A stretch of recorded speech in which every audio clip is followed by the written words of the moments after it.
이번 우리 이준 열사 이게 특별 전시회를 이제 우리 기념관에서 시작을 해서 이제 마무리 단계에 이제 가고 있는데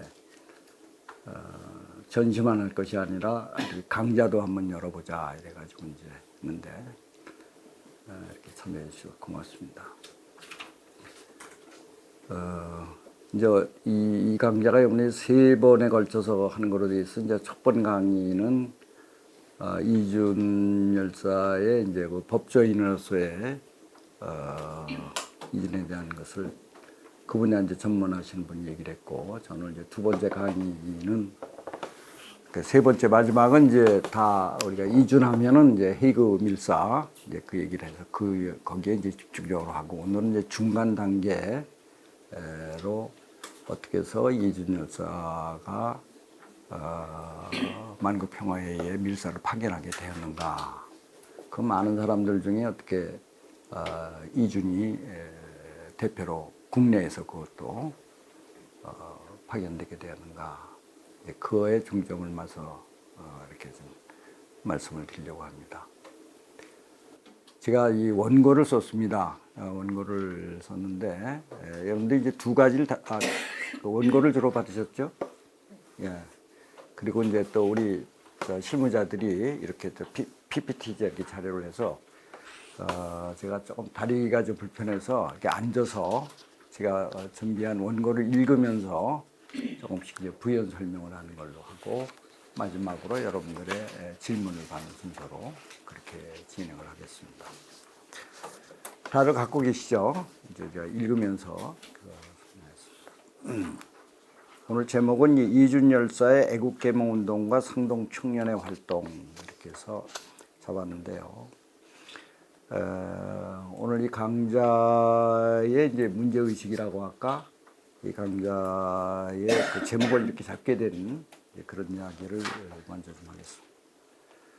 본 강의는 열사 이준 선생이 어떤 활동과 배경 및 그 이후로 1907년 네덜란드 헤이그에서 개최되었던 제2회 만국평화회의에 우리 대한제국의 대표로 파견되었는가 하는 이제 그런 파견되기 이전까지의 과정, 그리고 어떻게 해서 그 많은 분들 중에 이준이 밀사로 파견하게 되었는가, 그걸 따라서 본 강의는 특사로 파견되기 이전까지의 그의 행적을 살펴보려고 합니다.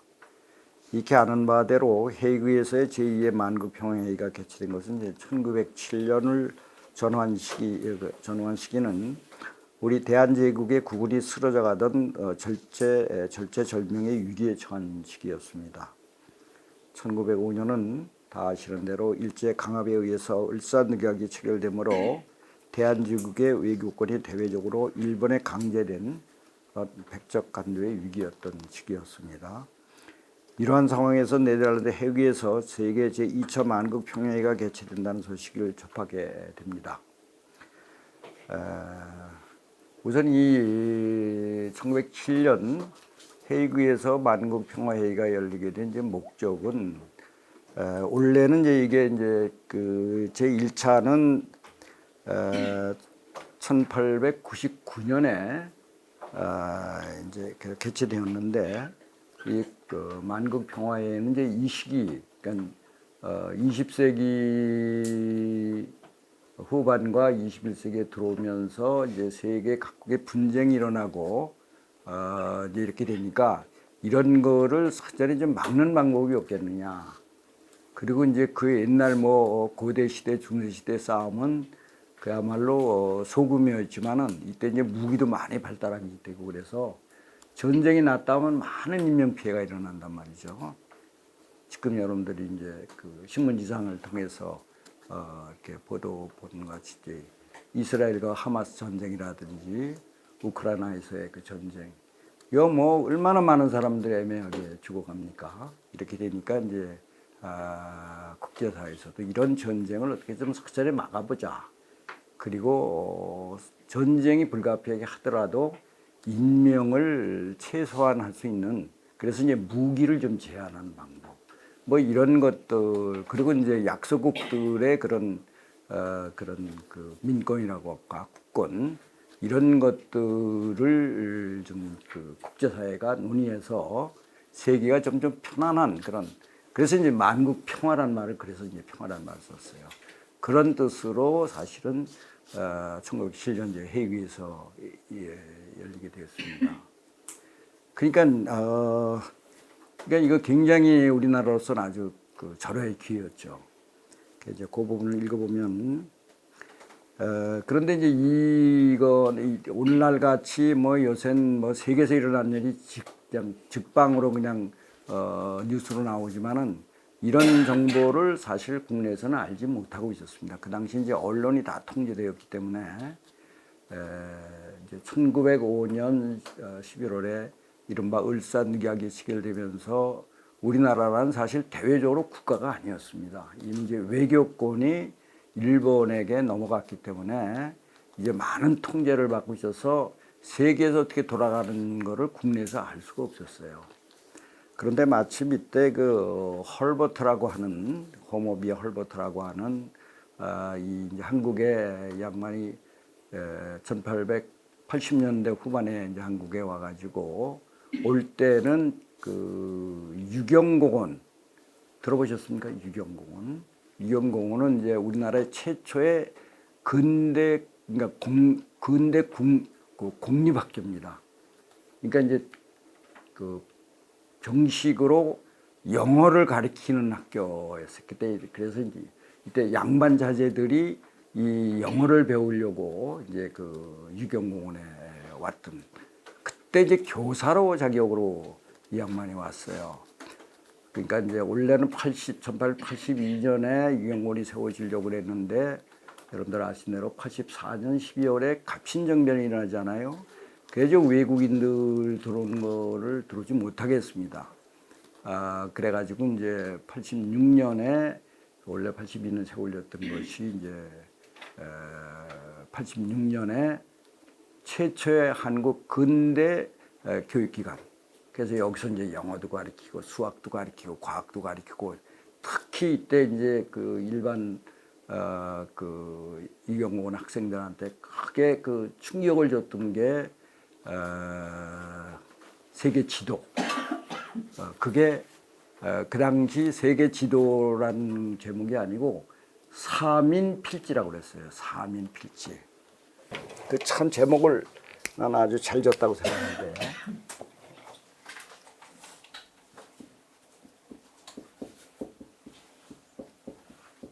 이렇게 되냐? 사민필지.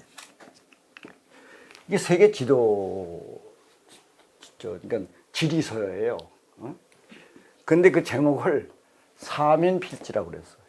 그러니까 양반이나 일반 백성이나 반드시 알아야 할 지식. 세계가 얼마나 넓다는 거, 세계가 둥글다는 거를 그 당시 실학자들 일부나 북학박사들이나 조금 알았지, 세계는 평평한 줄 알았거든. 그냥 세계가 이렇게 네모만 듯하고 여기에 우리나라가 있고 여기 중국에 있고 여기 옆에 일본이 있고 요 정도의 세계관을 갖고 있었단 말이야. 그 당시에는. 이렇게 큰 태평양이 있고 뭐 대서양이 있고 이 지구가 둥글고 이런 걸 몰랐어. 물론 이제 그 앞서가던 그 실학자 중에 북학파 이런 사람들은 이제 북경을 오고 가면서 그 이제 지구본이라는 것들을 이제 그 처음 보고, 그래서 이때 그 박규수라고 이제 그 평양 감사를 했던 그분도 원래는 이제 그 시아바노 사건 때는 이제 그걸 치고 했던 이제 그런 분이지만 이제 은퇴한 이후에 북경을 다녀오고 하면서 보니까 야, 이 세계가 넓구나. 중국만 있는 게 아니구나. 이런 걸 보면서 충격을 받았어요. 그리고 그때 이제 그 박자가라는 사람이 지구본을 하나 가져왔어. 와가지고 이제 시학자들의 모임, 그 일종의 그룹 스타디, 요 정도 모임이었겠지요. 여기서 지구본을 놓고 여기서 조선이 어딘지를 한번 찾아봐라. 그랬더니 거기 이제 중국에서 만든 거니까 거기 조선이라는 말이 나와요. 그래서 여기다 이제 그랬더니 그러니까 이제 지구본을 보면은 뭐 이렇게 돼 있으면은 이제 뭐 중국이 이렇게 있고 여기 이제 우리나라가 있고 여기 뭐 일본이 있을 거 아니에요. 그러니까 여기다 그랬더니 틀렸다. 세계 중심이 어디냐? 이제 그걸 이제 그다음에 물어봐서 했더니 중국이다. 이제 그렇게 얘기해서 했던 게 틀렸다. 우리 조선이 중심이다. 그 얘기냐면 지구는 둥글기 때문에 위에서 보면 북극이 세계의 뭐가 돼? 중심이 되는 거야. 그죠? 밑에서 보면 남극이 둥그니까 위에서 보면 여기가 중심인 거야.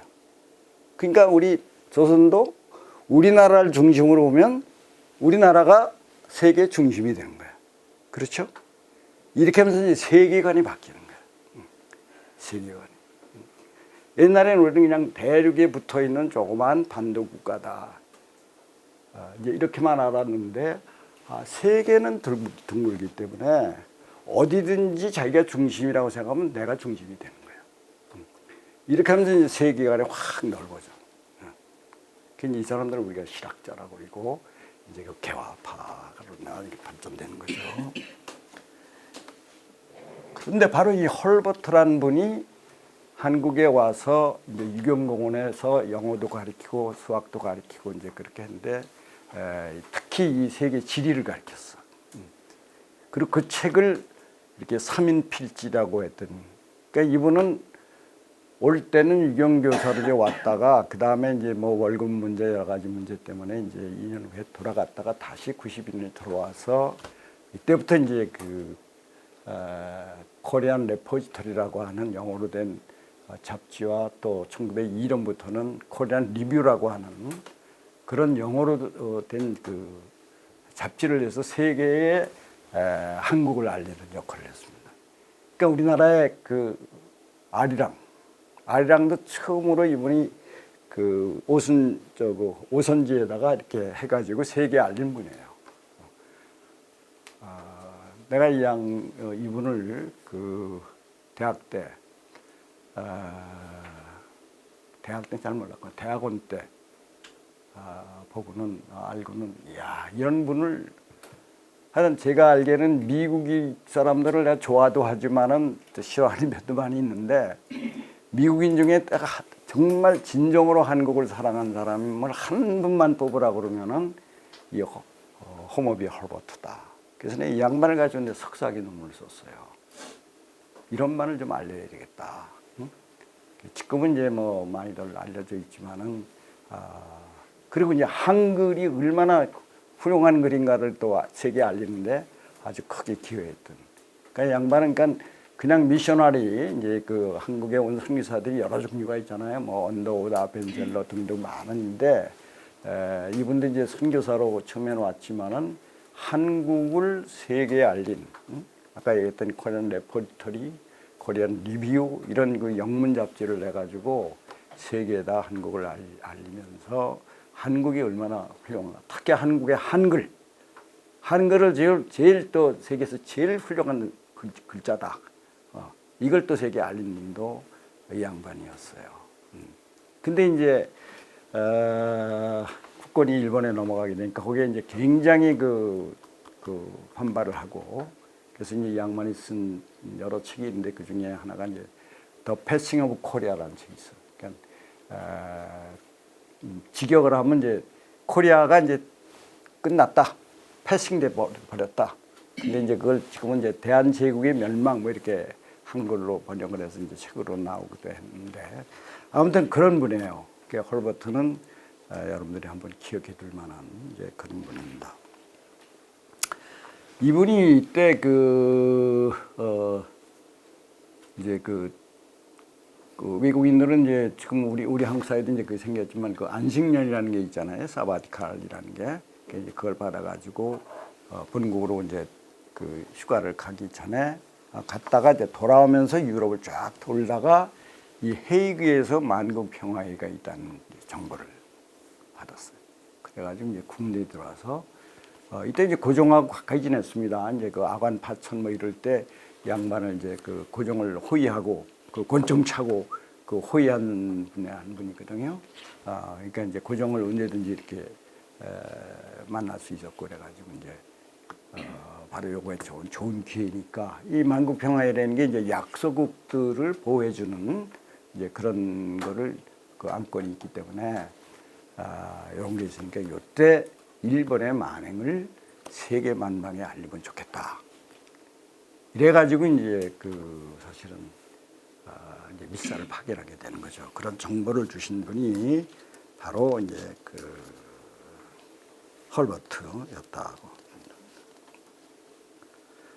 그래서 이제 만국평화의 대표를 파견하게 하여 그동안의 자행된 일제 포갑적인 식민정책, 특히 1905년 강제로 체결된 을사늑역의 부당성을 만국평화회에 참석하여 호소하는 한편 대한제국의 자주독립성을 세계 만국에 알리기로 이렇게 했는데 바로 이제 이 일을 비밀리에 추진하고 했던 이제 단체가 오늘 얘기하려는 이제 상동 청년회가 깊이 관련이 되어 있었습니다.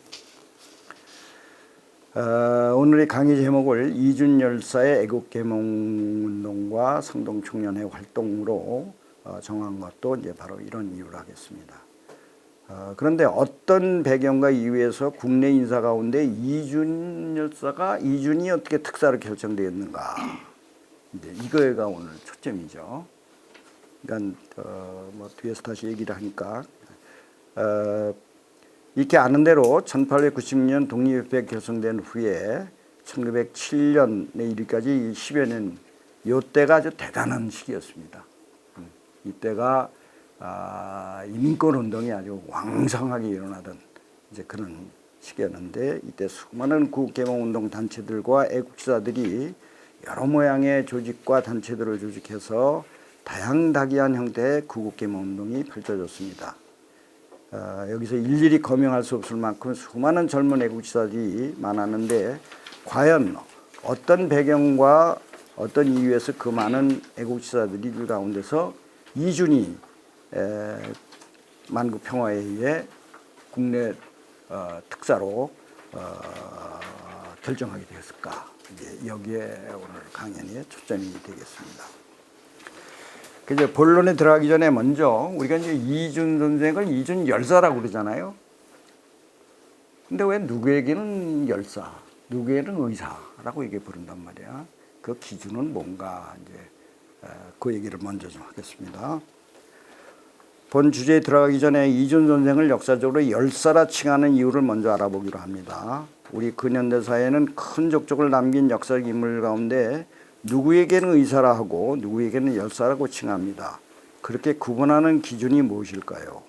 이에 대해서도 여러 의견이 있겠지만은 대체로 거사를 성공한 경우는 의사라 칭하고 뜻을 이루지 못한 경우를 대개 열사라 이렇게 칭하는 것 같아요.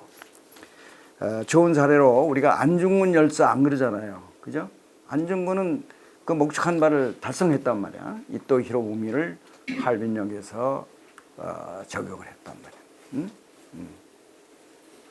내 그 현장에도 몇 번 가봤는데 그리고 옆에 그 지금은 뭐 없어졌다는 얘기도 있는데 일단 그 이준 열사 안중근 의사가 이토를 향해서 온 그 장소에 이렇게 별표를 그 역에 그 밑에 이렇게 해놨더라고요. 그래서 이제 우리가 안중근, 윤봉길 이런 분들은 의사라고 칭하잖아요. 그런데 우리가 이제 아는 이관순 의사 안 그런단 말이야. 이거는 이제 열사라고 이렇게 하는 건데 이러한 기준은 바로 이제 자기 뜻이 그걸 목적을 달성했을 때는 의사라고 하고 뜻을 성취하지 못해 면서는 이제 순국한 그런 분들에게는 되게 열사라는 칭호를 붙이고 있는 것 같습니다. 2023년 올해는 이준 열사의 유해 봉환한 지가 60주년을 맞이합니다. 이런 뜻깊은 해를 맞아 이준 열사의 유해가 봉환되어 있는 이곳 수일이 이곳에 근현대사 기념관에서 특별 전시회를 마련해서 지금 이제 전시 중에 있습니다. 이 자리에 참석한 여러분들은 다 잘 아시겠지만은 이곳에는 뭐 여기 써 있는 손명희, 이명룡, 이시영, 이병, 김병로, 여운형, 김창숙, 신익희, 조병옥 등 16분의 역사적 인물들의 묘소가 이곳에 안치되어 있습니다. 이걸 얘기하는 게 국립묘지 생각이 잘 나는데 지금 국립묘지는 이거는 사실 좀 잘못되어 있습니다. 이건 이제 시작이 그 국가의 그 전쟁에서 이제 승복하신 그런 군인들 모시던 이제 그런 곳에 일부에는 뭐 열사, 일부에는 또 정치인들 이렇게 거기다 또 뭐 친일했던 사람들도 막 섞여 있고 그래서 사실은 좀 잘못돼 있어요. 근데 내가 이북 북한하고 이게 교류가 이렇게 가능했을 때 내가 한 2번 평양을 다녀왔는데 거기는 그 애국열사능이라는 게 있고 혁명열사능이 있습니다. 그래서 이제 말하자면 김일성과 함께 이제 북한 정권을 수립한 사람들은 혁명열사라는 이라서 그건 아주 제일 높이 평가되어 있는 곳에 이렇게 자리했고 그다음에 이제 애국열사능에는 거기도 물론 다 이제 사진도 다 들어가는데 우리 남쪽 인물들도 여러 분 있습니다. 예를 들면 이제 우사 김규식 선생 같은 분도 내가 가서 확인을 했는데 이렇게 돼 있는데 우리는 지금 이 국군묘지가 이게 막 뒤섞여 있어가지고 요번에도 그 문제가 되는 누굽니까 홍범도 장군 그분 이제 그 모신데도 그 바로 위에 그 친했던 사람들 묘소가 있어요. 그래서 어제도 어느 모임에서 거기 홍범도 장군에 참배하려고 갔다가 내가 절을 안 했다. 왜 안 했냐? 그 절을 하면은 그 뒤에 있는 친일한 사람들한테 절을 하는 것 같아서 내가 이런 얘기를 들었는데 사실 우리나라는 그런 면에서 보면 앞으로 국립묘지 저것도 좀 손을 좀 봐야 되지 않을까 그런 생각입니다. 아무튼 그런 뜻깊은 장소입니다. 여기가 수일 쪽이. 혹시 이제 나중에 이제 추워지니까 지금은 다니시기 어려우실 테고 이제 좋은 봄이나 가을 되면은 묘소들이 좀 뜨문뜨문 있고 좀 높이 있긴 한데 한 것 한 번 찾아보시면 그 의미가 있을 겁니다. 이준 선생이 그 국내에서 파견한 해금 일사로 파견된 데는 뭐 여러 이유가 있죠. 뒤에서 얘기를 하겠습니다만은 한마디로 말하면 이분이 법조인이었다는 거예요. 특히 호법 검사였다는 거. 법을 알아야 국제사회에 나가서도 얘기를 할 거 아닙니까? 그죠? 법을 알고 외교를 알아야 돼요. 그것이 이제 핵심 얘기인데, 그 부분을 좀 읽어보죠. 우리가 익히 아는 대로 1907년 네덜란드 헤그에서 개최된 제2차 만국평화회의에 우리나라를 대표한 특사로 파견된 분은 3분이었죠. 정사는 이상설 선생이었습니다. 그리고 부사가 이제 우리 국내에서 한 이준이고, 그리고 이제 통역관이 그 약관의 그 이위종, 그러니까 그 딴 사람들이 한 10여 년 나중에 아주 그땐 20대 그 이위종과 그의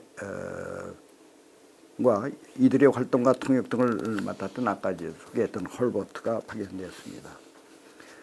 정사로 파견된 이상설 선생은 1894년 문과에 급제한 후 보안회와 대한협동회 회장을 거쳐 1906년 법무협판 등을 역임한 당대 대표적인 법조인이었습니다. 그러니까 이분도 법전문가예요, 법조인. 1907년에 이상설 선생은 이동영 등과 함께 이제 일찍이 러시아, 지금 이제 그 블라디보스톡 지역으로 망명을 해서 그 간도 지역에서 그 서전서숙이라는 그런 이제 우리나라 최초의 사립학교라고 할까? 이제 이런 걸 세웠던 그렇게 해서 러시아 지역에 거주하고 있던 이 고려인들, 지금 이제 고려인들이라고 그러죠. 한인들을 상대로 교육 구구 운동을 펼쳤던 분입니다. 또한 이제 통역관으로 선임된 이휘종은 개항기 법무대신을 역임하고 그 칠러파 외교관 출신인 이범진 선생의 아들로 어린 시절 러시아로 건너가 러시아에 아주 능통했을 뿐만 아니라 후에 러시아 군의 장교가 되었던 인물입니다. 여기 그 자료에 사진이 있습니다만은 저 사진에도 참 인물이 좋습니다만 다른 사진을 보면 물론 젊었죠. 제일 젊었지만은 아주 인물입니다. 난 저 이휘종을 누가 영화하면 히트칠 거라고 봐요. 영화. 이휘종은 그 이휘종에 관한 이제 그 별로 그 연구들이 많이 안 돼 있는데 이제 젊은 날에 돌아갔기 때문에 근데 이게 일종의 아버지를 따라가서 러시아로 가지고 어렸을 때부터 러시아 아주 능통했고 인물이 좋고 그래가지고는 또 러시아 그 제정 러시아의 그 귀족 딸하고 결혼을 해요. 그래가지고 이 러시아의 그 고급 장교가 됩니다. 그러니까 우리나라면 영광급 그런 장교. 그리고 자기 자신을 이제 프린스, 자기가 왕자다 이렇게 자기 표현을 했는데, 하여튼 굉장히 그 좀 신비스러우면서도 아주 멋있었던 인물이에요.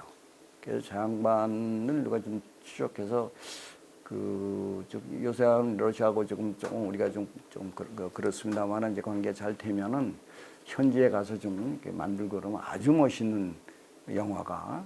여러분들 왜 밀정이다 또 뭐지 그 많잖아 왜 그런 영화 만들어서 히트친 게. 응? 그 약산 기원몽도 그래서 많이 알려져. 나는 밀양 사람 누구지 약산 김원봉. 그런 분들 일반인들은 잘 모르잖아요. 근데 이제 그 영화하면서 이렇게 그래서 어떤 이휘종을 한번 했습니다. 그래서 아무튼 이들 두 분은 다 외국에 있었단 말이야. 그러니까 외국에서 나면 이렇게 가기가 좀 수월하지 않겠어요. 근데 국내에서 밀사로 왜 이준희가 됐을까?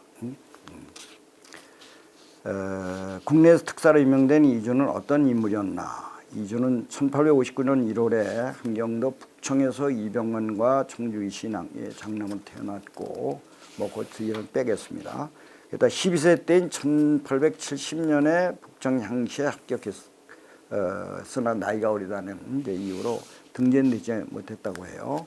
그러다 75년에 서울로 올라와서 그 당시 세도가였던 이제 김병시의 문계옥으로 있으면서 뭐 당시에 이제 힘쓰던 홍선 대흥문이라든지 최익현 이런 분들과 이제 교제를 나누고 또 이제 그 경학사에서를 설립해서 인재를 양성하기도 하고 이러다가 이제 국내에 다시 돌아오게 돼 이제 서울로 올라와서 김병시 문화에 다시 들어가서 이제 이렇게 이시영이라든지 이상설 이런 분들과 교류를 시작했다고 합니다. 그러니까 뭐 뒤에서도 얘기 나오겠지만은 하여튼 누구랑 같이 노느냐 이게 중요해요. 내 동지가 누구냐, 내 친구가 누구냐. 이제 그에 따라서 사람들의 인생이 이제. 그러니까 이때는 그 개항 이후에 이제 우리나라는 이제 그러니까 개항이라는 게 이제 문호를 개방해서 이제 하니까 우리나라는 자연히 중국과 일본과 러시아 이게 이제 국경을 접하고 있으니까 이렇게 세력을 이렇게 좀 나뉘었어요. 그래서 이제 친중파, 친청파죠. 그 당시 청나라, 친정파, 칠러파, 친일파 이 셋으로 분류가 돼 있었어요. 그 이제 일부는 이제 칠러파가 있었는데 이분들 지금 얘기한 이분들은 되게 칠러 쪽에 서 있었습니다.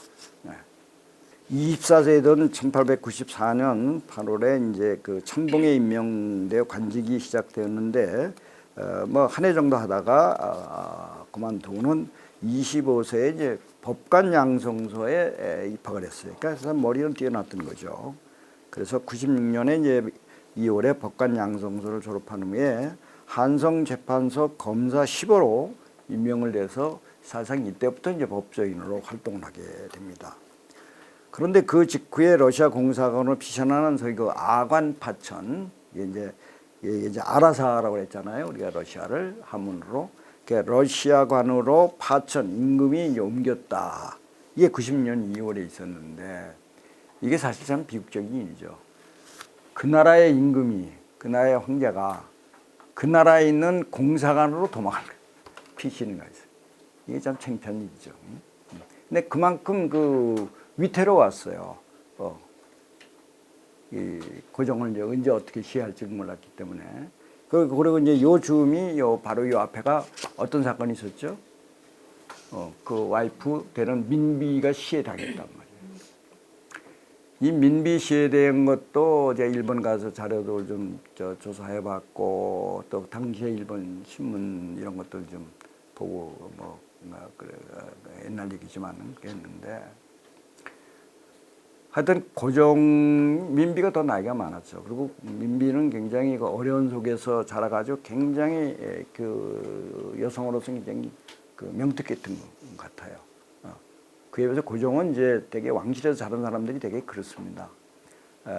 그래서 이제 말하자면 요새 말하면 치맛바람이라고 할 수 있고 이제 뭐 그럴 수 있지만 이분이 이제 그 많은 국사에 이제 본의 아니게 관계를 하다 보니까 근데 이제 똑똑한 여성이니까 이렇게 우리가 러시아로 기울어도 안 되고 일본으로 기울어도 안 되고 이때는 뭐 미국이 크게 영향을 미치지 못했어요. 이 시기에는. 그래서 이제 이 두 줄을 잘 타는 게 좋다. 이러는데 그 밑에 있는 이제 신하들은 러시아파, 일본파 이렇게 이제 갈렸단 말이에요. 또 이제 이 정동파라는 건 이제 그 구미파, 그러니까 이제 주로 미주. 지금도 왜 정동에는 그 대사관들이 지금도 많이 있잖아요. 거기가 이제 그 외국인들이 그 거주하는. 평양에 가보니까 평양도 평양 시내 그렇게 외국인들이 있는 데만 있더라고. 그래서 정동파라고 그럽니다. 정동파 하면 이게 미주, 유럽 쪽 이런 사람들의 그러다 결국 일본이 이제 수소를 먹으려면은 결국은 이제 이 민비를 제거해야 되겠다. 그리고 이제 민비는 이제 아무래도 우리가 이제 대국이라고 그랬잖아요, 청나라를. 이제 그쪽에 많이 기울어져 있었고 그랬기 때문에. 근데 이미 청일전쟁, 그러니까 1894년 청일전쟁이 일본의 승리로 끝나면서 사실 이제 청나라는 종이 호랑이다. 이렇게 했지만 그걸 금방 끊기가 어렵잖아요. 그러다 결국은 이제 친일파들에 의해서 사실 그 뭐 기록마다 조금 다릅니다만은 헐버트가 써놓은 거에 보면은 하여튼 참 그러니까 늘 불안함이 있기 때문에 이제 그 일본 그걸 낭인들이라고 하는데 야쿠샤 낭인들이 들어와 가지고 민비를 시해하거든요. 근데 처음에는 이제 그 위험을 느끼고는 금방 이 민비가 이 일반 그 궁녀들이 입는 평복을 이렇게 갈아입고 때문에 이제 뭐 그런 게 그 당시 사진이 이렇게 발달되지 않았던 시기였기 때문에 누가 그 황비인지는 몰랐단 말이에요. 근데 그런데 이제 그 결국은 누굴 그 여인을 잡고 하니까 이제 궁녀들이 자기도 모르게 이제 뭐 어마어마하고 이제 이렇게 하니까 이 여자구나. 그래 거기서 그냥 칼로 그 쳐가지고는 그 가만에다 돌돌 말아서 그냥 화장을 시켜버리는. 참 그건 참 일 수 없는 일이죠. 한 나라의 임금의 부인이 그렇게 일본 그러니까 우리 말로는 깡패입니다, 깡패. 이런 그 사무라이들한테 그렇게 죽음을 그걸 현장에서 고종이 봤단 말이에요. 불들들 떨기만 했지 뭐. 그러니까 이제 이 임금이 나를 또 죽이겠구나. 그래 가만히 생각하니까 나를 그래도 보호해 줄 사람이 누굴까? 이래가지고 이제 그래도 서양 미국인들은 그래도 나를 보호해 주겠지. 그래서 이제 미국 선교사로 불러들여요. 그때 들어가면 이제 언더우드, 헐버트, 다이 뭐 이런 사람들이 들어가서 총을 차고 기록이 헐버트 기록이 나옵니다. 그리고 이제 그분들이 집에서 해오는 음식만 이제 독약을 언제 쳐서 밥을 또 줄지 모르니까 그분들이 먼저 이렇게 먹어보고 곧 하면 이제 그다음에 먹었다고. 그래서 이때부터 그러니까 1890년대 말부터 고종이 커피를 마셨답니다. 그래서 우리 한국인 중에 커피를 제일 먼저 마신 분이다. 근데 그러다가 이제 불안하니까 그런데 이제 러시아에 그때 베베르라고 하는 웨버라고도 하고 베베르라는 그 공사가 와 있었는데 이 사람이 이럴 때 이제 지금 그러니까 이제 반일 감정이 생겼잖아요 우리 국내에.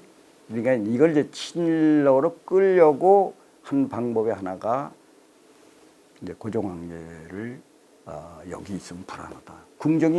궁실이 얼마나 큽니까? 그러니까 언제 어떻게 될지 모르니까 우리 알아서 공사관으로 일단 좀 옮기십시다. 그래도 야밤에 그 일반 국민이나 타는 그런 저거에서 춘생문이라는 그 물로 빠져나와 가지고 그 러시아 공사관이 지금도 있잖아요 청동에. 그걸로 이제 싹 옮긴 거예요. 그게 거기서 1년 이상을 있죠. 96년에서 97년. 그러니까 사실 그 참 보면 자존심 상하는 일이죠.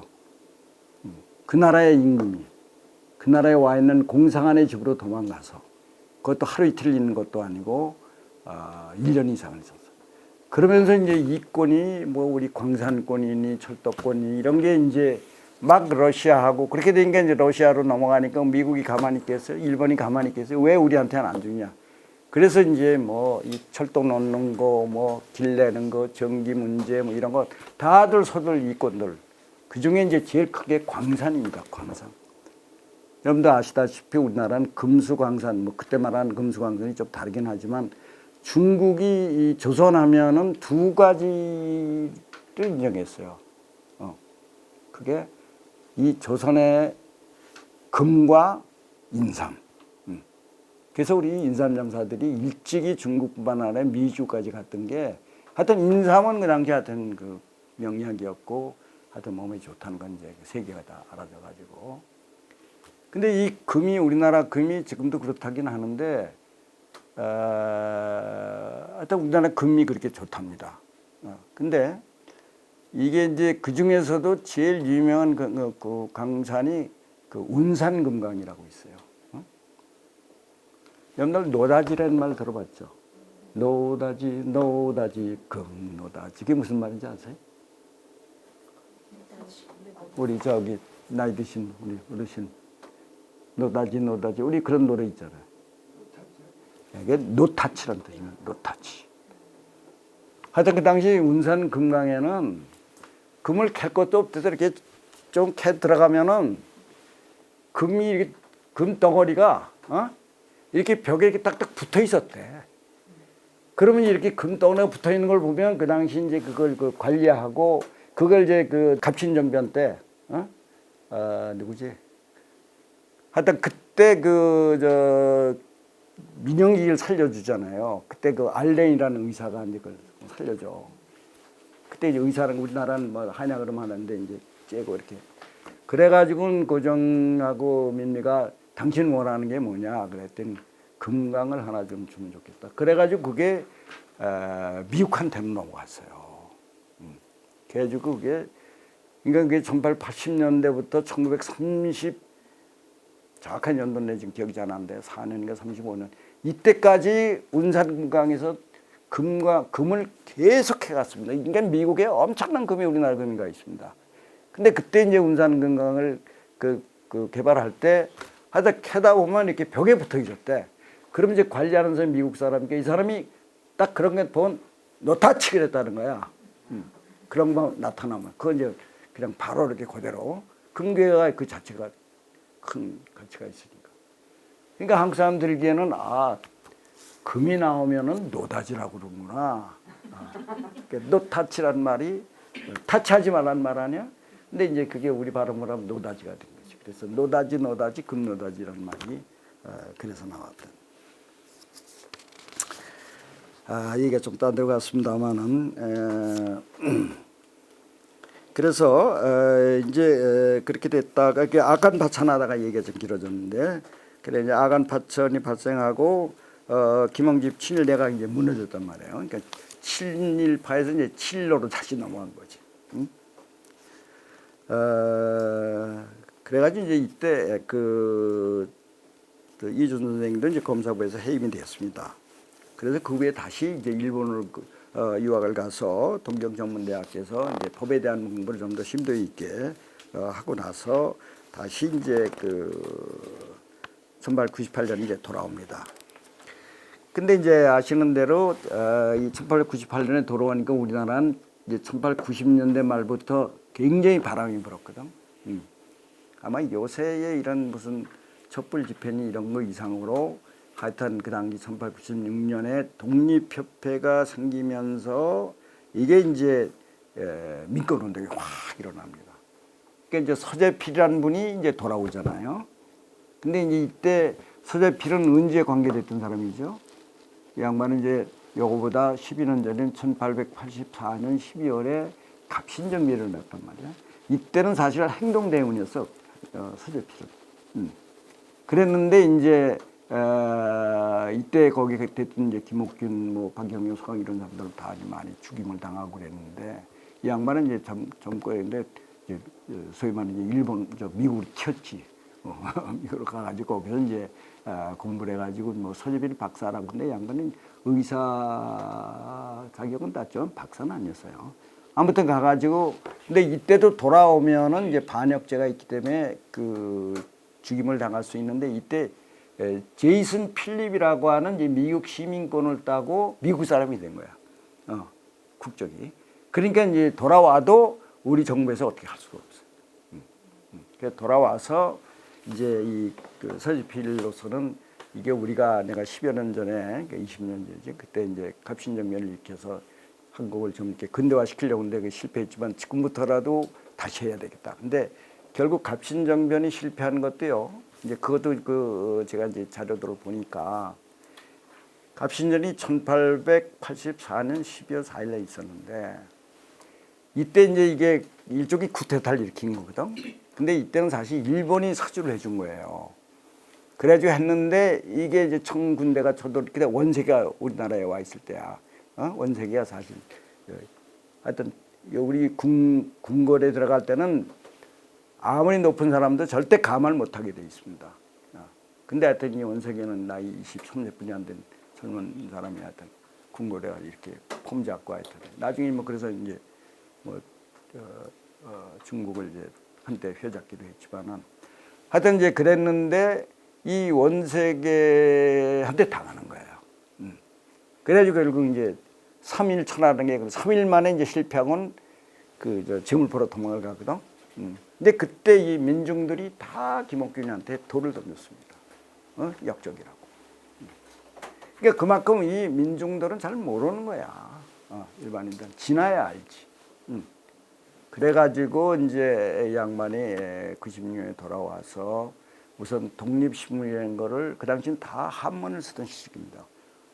뭐 우리가 고등학교 때까지도 다 한문 쓰고 다 뭐 신문도 다 한문으로 돼 있고 그랬는데 한글로 쓴 거예요. 그래서 독립신문이나 한글로 된 거하고 그다음에 영자로 이제 한 페이지짜리 또 독립신문을 만들면서 그 요지는 하여튼 민중들이 계몽돼야 된다. 민중들이 깨어나야 된다. 이제 이런 생각을 하기 위해서 거기다 이제 민권운동에 대한 이제 논설도 싣고 일화도 싣고 뭐 이렇게 하면서 이제 말하자면 민권운동이 일어나기 시작한 거지. 이렇게 해가지고 하니까는 이제 읽어가면서 합시다. 이제 귀국 후 이주는 1890년 결성된 독립협회가 독립협회가 중심이 돼가지고 이제 독립신문과 영운문 앞에 독립문을 설립하는 등 민권운동이 활발하게 추진되었습니다. 자, 그래서 이제 12년 만에 돌아와서 서재필은 하여튼 우리 민중들이 깨어야 된다. 백성들이 이게 좀 알아야 한다. 이래가지고 이제 그런 걸 한글로. 그래서 이때 기록 보면 독립신문 한 장이 이제 나오면 그걸 그냥 그 동네 전체가 돌아다니면서 읽고 이렇게 해서 이제 민중문식들이 키우고 이제 그런 속에서 여러 학회들도 생기고 뭐 요새 말하면 시민단체도 생기듯이 이렇게 하면서 이제 되니까 결국은 이제 이 황제권, 이 왕권과 부딪힐 수밖에 없잖아요. 이제 그런 거를 제한하는 걸 이제 요구하게 된단 말이야. 거기 이제 헌의 6조라는 걸 이제 내놓는데 거기에 보면 이제 첫 번째 외국인에게 이권을 넘기지 마라. 다 이게 뭐 저 철도 부설권 무슨 뭐 이 금강 강산권 이런 게 다 넘어간단 말이야 다. 그래서 이제 그런 거 넘기지 마라. 그리고 나라의 예산과 결산은 꼭 공개해라. 지금도 그렇잖아요. 왜 뭐 사법부 무슨 뭐 돈 쓴 것도 공개해라 이렇게 하던 거예요. 그 다음에 이제 그 재판을 공개적으로 해라. 근데 이전까지는 그냥 임금이 죽이면 그냥 죽는 거예요. 네 죄를 뭐 죄가 없잖아. 그럼 너 네 죄를 네가 알잖아. 그러면서 그냥 때리고. 참 그런 내용이 오늘날 많이 그래도 발전한 거죠. 뭐 이렇게 해서 이제 황제권을 제한을 하고 이제 민주공화정적인 이제 그런 걸로 가니까 이거 황제 고종 황제를 비롯한 이 집권자들은 불안하잖아요. 그래가지고 이제 어영단체를 만드는 거야. 그게 뭐예요? 그게 황국협회야. 이 황국협회는 당시 이제 장사하던 분들, 이런 분들을 중심으로 이제 만들었어요. 그런 사람들 다 이권에, 지금도 다 사업하는 사람들 그런 게 있잖아. 예. 그래가지고 이제 둘이 그 싸움을 붙인 거죠. 이제 그랬다가 이제 결국 동료협회를 이제 강제 해산시키는 이제 그 이후에 이제 또 러일 전쟁이 일어나잖아요. 1904년에. 근데 이제 이때 일본이 내세운 이론이 이른바 아시아 연대론이라는 거예요. 아시아 연대론이라는 거 이게 이제 인종주의를 내세운 거야. 동양인은 동양인. 그러니까 서양 이 백인종 이거 배척해야 된다. 그러니까 우리 동양의 삼국, 일본과 일본을 왕초로 하고 그다음에 중국과 조선 뭐 등등 이렇게 그래서 우리 동양인이 앞으로 세계를 국가를 이제 해야 된다. 이제 이런 인종주의를 가지고 나온 거죠. 근데 거기에는 이제 일본이 이제 사실은요. 여러분들 안중근 의사 다 알잖아요. 안중근의 동양평화론을 보면은 참 이게 놀라운데 이 양반 나이 그때 29살 때인데 그 당시에 1909년이죠. 그러니까 1909년 이때 양반이 동양평화론을 얘기하는데 그 내용 중에 이런 게 나와요. 우리가 서양 세력을 막으려면 동양의 삼국이 우리가 같이 연대해야 된다. 그래서 이때 무슨 얘기를 하냐면은 우리 중국과 일본과 우리 한국이 공동의 군대를 만들고 공동의 함대를 만들고 공동 사용할 수 있는 화폐를 만들고 공동 같이 할 수 있는 은행을 만들고 이렇게 해서 우리가 아시아인들이 하는데 이건 삼국이 아주 공평하게 동양의 평화를 위해서 이게 오늘날에 뭐가 됐습니까? 이걸 지금 실현한 데가 있죠. 이유가 그거야. 그 100년 전에 안중근이 나이 30도 안 된 이 젊은이가 그때 이 아시아 연대론하고 좀 달라요. 이거는 이제 일본이 중심이 된 물론 그때도 안중근도 삼국 중에 일본이 이제 그때 앞서갔으니까 근데 분명한 거는 조선은 조선의 독립, 자주 독립, 중국은 중국의 자주 독립, 삼국이 공의 가치 평화. 외세, 그러니까 서양 세력을 막기 위해서는 삼국이 공동의 화폐와 공동의 군대와 공동의 은행과 이런 걸 같이 만들어서 앞으로 대항해야 된다. 그래야 동양의 평화가 온다. 근데 너희가 우리를 이렇게 말하자면 속국으로 만들려고 하는 건 이건 아시아의 평화를 깨는 거다. 내가 이토 히로부미에게 개인적으로 무슨 내가 원한이 있냐.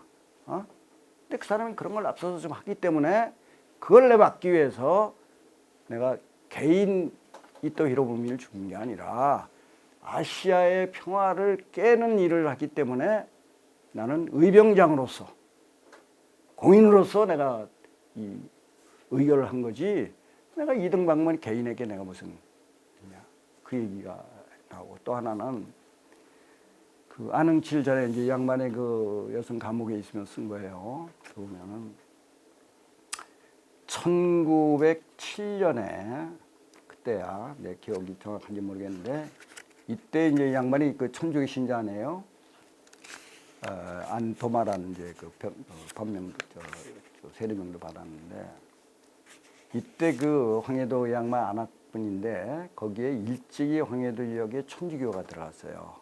거기에 그 홍석구라고 하는 그 빌렘이라는 그 독일계 폴란드 사람이 그 와서 이제 선교를 했는데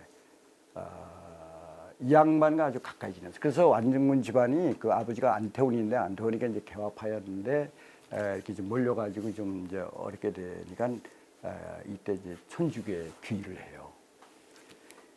이때 개항 이후 이 시기에는요 일본인들이 제일 어려워하는 데가 서양 사람들이었어.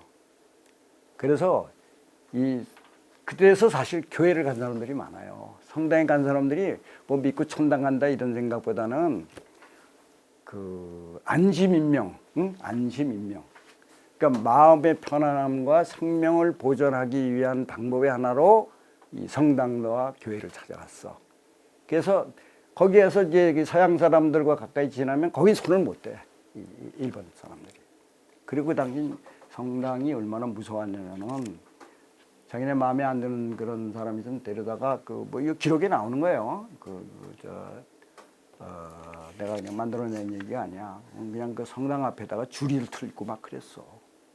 그래서 해서 교환이라는 사건이 일어나 1902년부터 3년 사이에 제주도에서도 일어나고 그 안악 황해도에서 이 교당 앞에서 그냥 막 이제 그러다가 해서 교환은 그 천주교인들과 개신교인들과의 싸움이 나. 근데 천주교인들은 그 당시에 되게 양반 후손들이 천주교에 많이 귀의를 했고 그 다음에 개신교 쪽은 상민 출신들이 많이 갔어.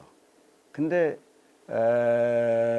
그러니까 우리는 지금은 이제 그런 게 다 없어졌죠. 내가 어렸을 때만 봐도 내가 아재하고 그 아저씨가 나를 업어서 이렇게 뭐야 그런 거 이제 뭐 할 때 이제 나를 업었다고 이제 그랬는데 그분이 이제 우리 집안에 머슴이었는데 난 그분이 머슴인지는 몰랐어. 근데 아무튼 이제 그런 게 있었습니다 옛날에는. 그때 이제 6.25의 긍정적인 면은 그런 분들이 다 해방됐어. 하여튼 그 후에 내가 조금 이제 고등학교 때인가 뭐 이때 가본 거 없어. 그때는 어떻게 된 게 이제 물어봤더니 이제 군대 갔다 와서 이제 다 그 말에 신분이 탈색되는 거야. 그래가지고 딴 데 이사 가서 이제 그 양반도 뭐 성씨도 어디 받고 뭐 그랬겠지. 그래서 사실 6.25가 우리 한국 사회의 이 계급 사회를 뭉그러뜨리는데 크게 난 기여했다고 봐요. 그런 점에서 긍정적인 면이 있어. 아무튼 이제 내가 그 해석교환 얘기를 했는데 이때 안중근 집안이 그렇게 이제 천주교 집안이었어. 그래가지고 이제 양반이 열심히 이제 하다가 그 안중근 집안이 굉장히 부호였습니다. 그래가지고 이제 학교를 그 3개나 세우고 이제 그랬는데 이게 이제 안중근이 이게 결국은 우리 백성들이 계몽돼야 된다. 근데 그 당시 우리나라에는 대학이 없었잖아. 그래가지고 이제 이 양반이 홍석구 신부, 묘대 신부를 만나가지고 우리도 좀 고등교육을 받는 기관을 하나 만들면 좋겠다. 그랬더니 그러면은 우리 천주교 지금 말하면 이제 그 추기영 같은 사람이 이제 그 미우텔이라는 분이 지금 명동성당 거기 있단 말이야. 그래 그 양반을 찾아가라. 가서 이제 그 미우텔 주교한테 얘기를 해요. 이래서 우리에게도 좀 고등교육기관 하나, 이게 지금 말하는 대학 같은 거라서. 그랬더니 미우텔 주교가 조선인들이 너무 학식이 많으면 믿음 생활에 도움이 안 된다. 그래서 그걸 반대했어. 그래서 안중근이 거기다 그랬어. 내가 천주는 믿지만 불란서는 안 믿겠다. 집사는 불란 사람이거든. 그래 그때 불란서 공부하던 걸 이제 뭐 그때 때려쳤다 이런 얘기가 나와요. 이제 그래 아시아 연대론이라는 말은 그런 거예요. 하여튼 아시아인들이 연대해서 말하자면 이제 그러니까 이건 인종주의적인 거야. 응? 그래가지고 이제 서양에 대적하다. 그래서 결국 2차 대전 결국 그렇게 일어난 거죠. 이제 상동교회의 전덕기 목사와 이제 이전을 맺게 됐다는 얘기를 하고 그다음 페이지로 해서 이준 열사는 당시 일제 황무지 개창권 요구에 맞서기 위해서 이상설 등과 함께 보안회를 조직하고 반대 운동에 참여했습니다. 그러나 일제 압력에 의해서 보안회가 해산당했고 그러나 다시 또 이 단체를 협동의 이름으로 바꿔가지고 거기서 부회장으로 하시면서 이제 황무지 개척권 이때 이제 일본이 우리나라에 이제 널널하게 버려진 땅들이 때 많았으니까 여러 번 전쟁을 했으니까 뭐 나라가 뭐 이제 그런 거를 개간을 이제 우리 일본이 하겠다 이렇게 하면서 이제 일본 당을 만드는 거지. 이렇게 하면서 이제 거기에 이제 대항하고 반대하고 뭐 이렇게 하다가 이제 그 황해도로 이제 유배 생활을 하고 이러다가 이제 1905년에 이용익, 민영학 이런 사람들이 이제 간청을 받아서 고종황제가 유배에서 풀려난 후에 이준이 이제 교회에 귀의를 합니다. 그때 간 교회가 이제 연동교회. 그 당시에 연목결 교회라고 했어. 지금은 연동교회는 있죠. 그 종로에. 그 당시 이제 서울 시내에는 제일 오래된 교회가 이제 세문안교회. 그 다음에 이제 연동교회, 연목골교회라는 거야. 그 다음에 이제 뭐 그때 이제 양반들만 모여서 했던 이제 그 안동교회, 뭐 이런 교회들이 이제 많이 생겨나죠. 근데 이때에 이게 뜻있는 젊은이들이 교회를 찾아간 것은 이때는 오늘날의 기독교는 이제 기득권 세력이 되어버렸는데 이때는 굉장히 개혁적인 그야말로 새하늘과 새 땅. 이제 이 대목에서는 또 하나 이제 기독교 얘기를 하나 더 하면 우리는 이제 한국에 기독교가 들어온 거를 언더우드나 아펜젤러가 와서 이제 시작한 걸로 아는데 그렇지 않아요. 언더우드와 아펜젤러가 온 거는 이제 1885년에 이제 오지만은 한글 성경이 이미 그거보다 몇 년 전인 82년에 한글 성경이 나왔습니다. 이것도 세계 기독교 역사에 없는 일이에요. 적어도 우리가 아프리카에 가서 아프리카인들의 언어로 성경책을 번역하려면 적어도 선교사가 들어가서 한 10년은 있어야 그쪽 언어를 알게 되고 이제 만드는데 우리는 선교사가 들어오기 전에 이미 한글 성경이 나왔어. 그게 어떻게 됐냐 하면은 그게 82년에 이제 누가복음, 요한계복음 이런 게 나오는데 쪽복음이지 그때는 이제 지금같이 성경 전서가 나오는 게 아니고 지금 이제 지금은 어디입니까? 중국 심양. 거기 내 현장에도 가봤는데 거기에 그 존 로스라고 하는 사람하고 존 맥킨타이어라는 사람이 영국 스코틀랜드 계통의 사람들이 와서 이제 미국 중국 선교를 하고 있었는데 이때 이 서북인들 중에 주로 이제 그 서북 사람들 그러니까 이제 황해도, 평안도, 함경도 이런 사람들이 지식은 다 있는데 돈도 있는데 이게 서북 사람이라는 이유 때문에 출세가 안 됐어요. 옛날엔 그런 또 지역 차별이 심했잖아요. 그러니까 고려 왕조가 멸망하고 조선 왕조가 한양으로 도입한 이후에 서북 사람들은 가능한 그 관직을 주지 않았어. 그래서 이 사람들이 부지런하고 그 다음에 공부도 하고 그래서 학식도 있고 돈도 있는데 이게 평안도 사람이다. 이게 그 서북 사람들이라는 사람은 중앙으로 진출을 안 시켜. 그래서 이 사람들이 장사를 많이 했어. 근데 이런 사람들이 이제 중국에 가서 홍삼 가서 팔고 뭐 또 책도 사오고 뭐 이렇게 이제 하다가 여기서 활동하던 아까 했던 로스라나 맥킨타이 이런 사람들을 만나. 그러니까 이 사람들을 이 성사들이 붙잡고는 한국에 들어가면 이제 그때 막 죽이던 시대니까 기독교인들을. 근데 한글 성경을 먼저 만들자. 그래야지 이제 중국 성경이 나와 있기 때문에 중국 한문으로 된 성경을 그걸 이제 한국말로 번역을 해요. 그래서 초기에 나온 성경을 보면은 평안도 함경도 말로 된 게 많아. 또 성경의 이제 대표적인 신약이 이제 요한복음인데 요한 첫 줄이 태초에 말씀이 있었니라로 시작하거든. 근데 그게 원래는 태초에 도가 있음에 이렇게 돼 있어. 한경도 말하 도, 길도자. 이게 이제 말씀도자라고도 하지. 근데 지금 생각하면 그게 더 멋있는 말 같아. 도가 있음에 이렇게. 이렇게 해가지고 사실 한글 성경이 먼저 들어왔어. 그리고 한글 성경 읽으면 이제 그걸 번역을 하면서 이 사람들이 새 하늘과 새 땅을 본 거야. 야, 이게 뭐 임금 따로 있고 쌍놈 따로 있고 뭐 양만 따로 있는 게 아니구나. 하나님 앞에 모든 사람은 동등하고 다 죄인이다. 그러니까 평등 사상. 그러니까 이게 진짜 새 하늘과 새 땅을 본 거야. 근데 그때 예수를 믿는다 그러면 다 죽이는 거야. 그런데도 아이 죽어도 좋다. 이러면서 초기에 예수를 믿었어요. 그러니까 이런 사람들은 나는 혁명가라고 생각해.